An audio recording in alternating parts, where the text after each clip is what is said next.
The wind here doesn't whisper, it scalds. Hot and dry, it slides over your skin like silk heated on an open flame. The kind that leaves you aware of every inch of yourself. That's what the Sahara does. It strips you bare, emotionally, spiritually, sometimes even physically. I had never planned on coming here. It was supposed to be a family trip, a sort of healing adventure for my sister and her new husband. A week-long desert retreat in Morocco, with yoga at sunrise, silence by noon, and wine under the stars. But days before the flight, she came down with a fever and insisted I go in her place. "You need this more than I do," she had said. "You haven't taken a real break in years." And maybe she was right. So I went. Alone. The place was surreal. A luxury desert camp hidden in the Golden Dunes, 2 hours from the nearest village. Silk tents billowed like ghostly sails, and at night, the temperature dropped enough that the fire pits crackled with life. The other guests were scattered, mostly couples or older women on a soul-searching retreat. And then there was him. His name was Raphael. He wasn't staff, but he wasn't really a guest either. He was here on some kind of spiritual sabbatical, according to the hostess. "A writer," she whispered with a wink, as if that explained everything. He was younger than me, I think. Mid-20s.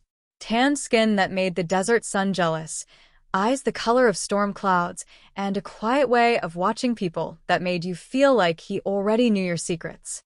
We first spoke during one of the communal dinners, low tables set in the sand, lanterns flickering in the breeze.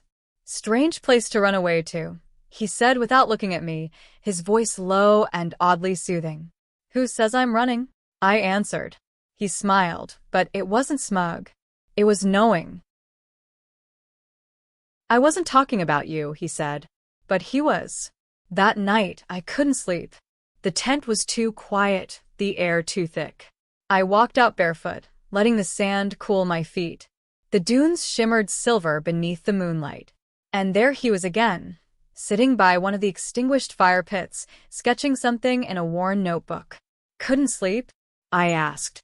He didn't startle, just looked up. No one does on the first night. This place stirs things. I moved closer, not sure why. Maybe it was the desert's pull. Maybe it was something in the way he watched me, not like a stranger, but like someone I had met once in another life. "What are you writing?" "Dreams," he said simply. "They change when you're this far from everything." I nodded, unsure what to say. He patted the sand beside him. "Sit. Unless you're afraid of what it might bring up." I sat. I didn't come to the Sahara completely alone.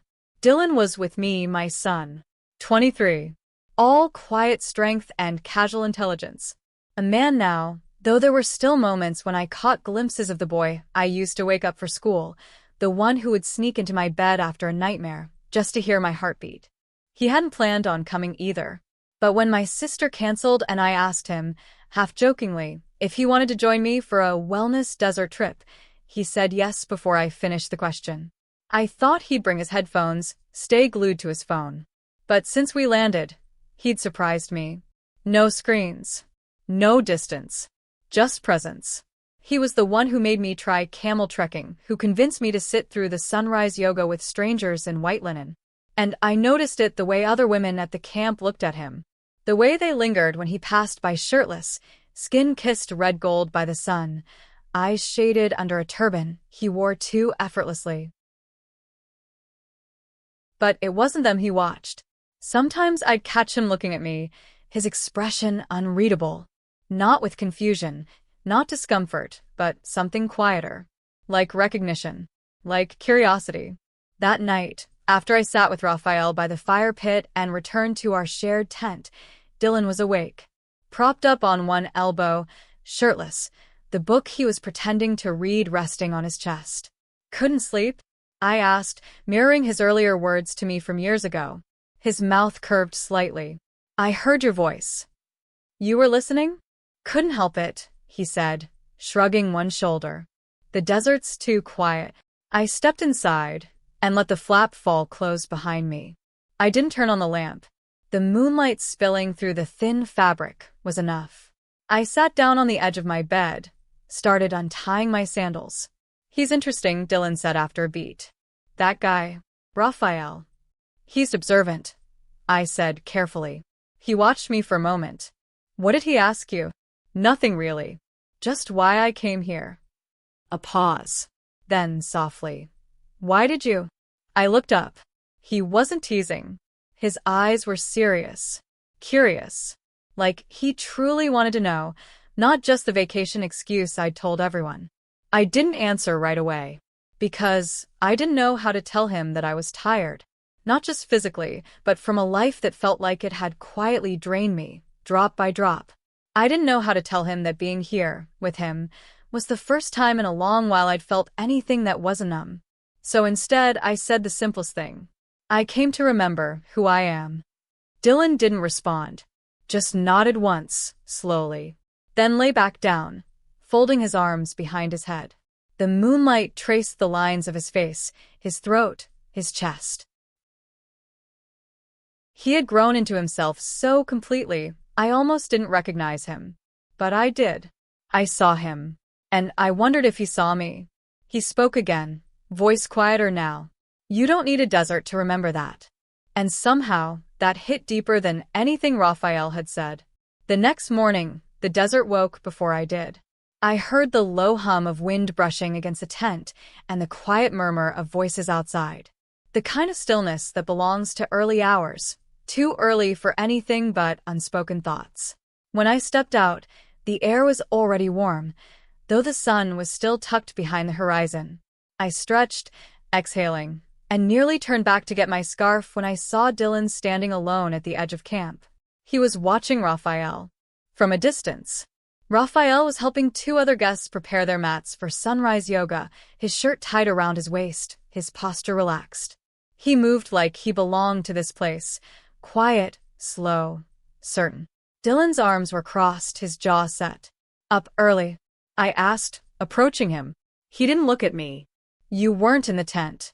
I wanted to walk. He finally turned, and when his eyes met mine, they weren't angry, but they weren't neutral either. I thought this was supposed to be our trip, he said casually, but there was weight in the words. I smiled, trying to lighten it. It still is. I just talked to someone. Just talked, he echoed, a little too flatly. I tilted my head. Is something wrong? Dylan looked away, then back. No. Just weird to see someone you're close to suddenly acting like a stranger. I blinked, surprised. What does that mean? But he didn't answer. Instead, he stepped past me and walked toward the yoga circle. An hour later, I was in downward dog, trying not to fall asleep in the rising heat, when Raphael passed by and gently corrected my stance. His hand barely touched the small of my back, but it was enough to make the world still.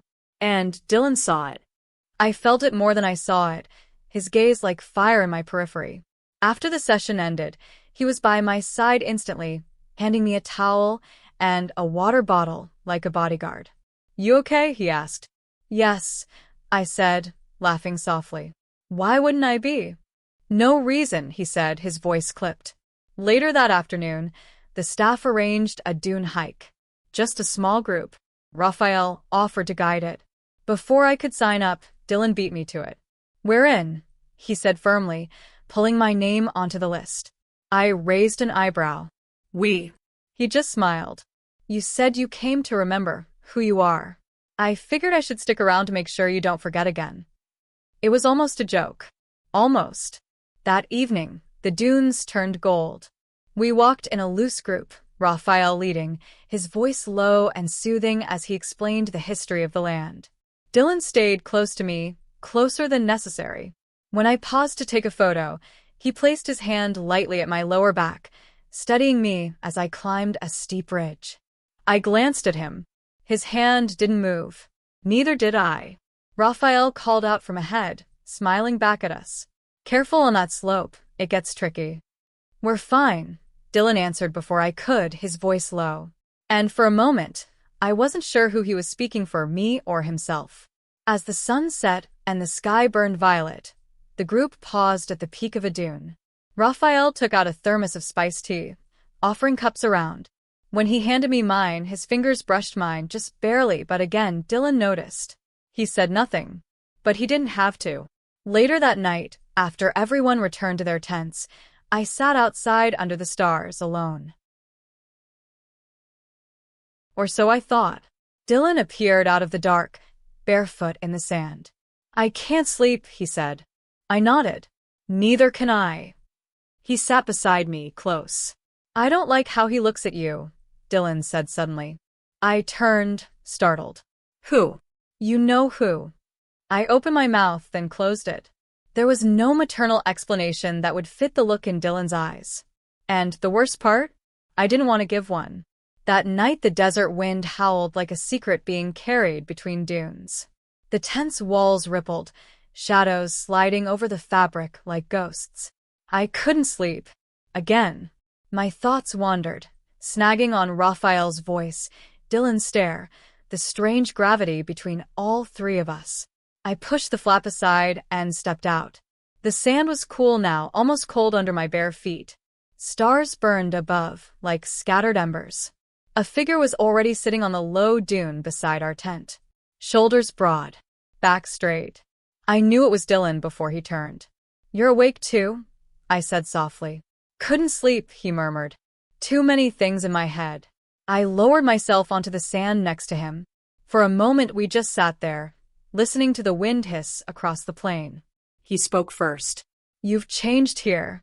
I glanced at him. "What do you mean?" "You look," he hesitated, searching for the word. "All lighter. Like you finally remembered you're more than just someone's mom." His words landed heavier than he probably intended. I looked away toward the horizon, blinking against the sting in my eyes. "I came here to remember who I am," I said quietly. He nodded. "I know. And I like seeing you like this. Happy. Alive." His voice was lower now, more deliberate. When I turned back, he was watching me with an intensity that made my breath catch. Not predatory, not childish, just grown. "You've always been strong," he added. "I don't think you even know how much." My heart thudded. Compliments from Dylan weren't unusual, but the tone was deeper, steadier, like a man talking to a woman, not a boy to his mother. A gust of wind sent a chill through me, and without thinking he shrugged off his thin desert scarf and draped it around my shoulders. His hands brushed my arms briefly, warm against the night's coolness. For a moment, I didn't move. "Thanks," I whispered. He gave a small smile. "You don't have to thank me." Silence again, except for the wind. Then, almost hesitantly, he shifted closer and put an arm around me. Not like a child seeking comfort, but like someone offering it. His palm rested lightly on my upper arm, a weight both steady and unfamiliar. "You're shivering," he said simply. "I'm fine," I managed. "I know," he said, "but you don't always have to be." I sat very still, aware of the heat of him beside me, the smell of the desert on his skin. It wasn't a lover's embrace, but it wasn't the easy hug of a boy either. It was something suspended, an echo of all the years between who we were and who we had become. Above us, the stars burned brighter. Below, the dunes shifted, soft and treacherous. And for the first time, I realized I was no longer sure which of us was guiding the other. The next morning, I felt the shift before I even opened my eyes. Dylan was already up. His bed was empty, the blanket neatly folded. When I stepped outside, the sun was just cresting the horizon, and there he was, shirtless, barefoot, pacing the edge of the camp with a coffee in one hand and that familiar furrow in his brow. And Raphael? He was watching from across the main tent, his arms crossed, eyes narrowed just slightly. There was tension now, not open, but unmistakable. During breakfast, the three of us sat at the same low table, but the air between us felt tighter than the desert heat. Raphael tried to strike up conversation, his tone as calm and measured as ever. "So," he said, looking at me, "did you enjoy the stars last night? They were especially clear." Before I could answer, Dylan spoke up. "She did," he said, too smoothly. "We sat out for a while. It was quiet. Raphael blinked once, then smiled politely. Glad you had company. The words were harmless on the surface, but I felt them land like darts. Dylan leaned back, stretching slightly, his arm grazing mine. Casual, but lingering. After breakfast, Raphael offered to lead a smaller hike toward an old Berber ruin tucked deeper in the dunes. I wanted to go. I didn't know why. Maybe to escape the tension, or maybe because part of me still needed that quiet, grounding energy only Raphael seemed to carry. But before I could accept, Dylan answered again for me. Actually, we were thinking of taking the day off. Just the two of us. Raphael looked at me, not Dylan. His eyes asked a silent question. Is that what you want? And for the first time, I didn't know how to answer. That afternoon, Dylan insisted we go out on our own. No guide, just a compass and a bottle of water. We walked for an hour in near silence, the dunes stretching endlessly, golden and untouched. Finally, he broke it. You like him, he said flatly. I hesitated. Raphael. Yeah. I shrugged. He's interesting. Kind. He stopped walking. Turned to face me. But not close. Not like we are. It wasn't a question. It was a statement. Firm. Final. I looked at him, really looked, and for a moment I forgot every role we were supposed to be playing. He stood there like he was waiting for something, not approval, not understanding, but acknowledgement. You're not a boy anymore, I said quietly. No, he agreed. I'm not. And then suddenly he closed the distance between us. His arms wrapped around me, not gently this time, but completely, like someone trying to shelter something or claim it.